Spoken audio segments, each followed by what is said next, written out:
Iedomājieties, ka tu esi marketinga aģentūra un tu pārdod pakalpojumu, ka tu vari piesaistīt klientus. Pie tevis atnāk klients un saka, jā, mums nav pietiekoši kvalificēti klienti. Un pirmais, ko parasti dara, jā, nav problēma, mēs to varam palīdzēt, tas ir tas, kur mēs specializējamies, mēs varam dabūt jums pietiekoši daudz klientus.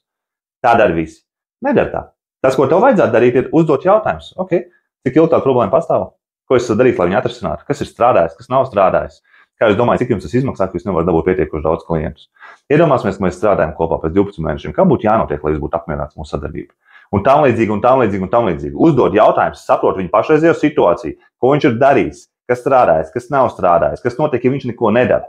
Tad saprotam to visu un tikai tad sakam, ok, balsoties to, ko tu man teici, ka problēma ir tāda un kas tev liek justies tā un tā, mēs varam palīdzēt tā un tā. Tātad ir pa priekšu saiknes un uzticības izveidošanas posms, un tad ir prezentācijas posms. Taču tas, ko dara pārsvarā visi, līdz ko klients pasaka pirmo problēmu, mums pietrūkst klientu, jā, mēs varam, mēs noteikti mēs esam ideāli, mēs ļoti labi to darām, varam izdarīt, viss nav problēma.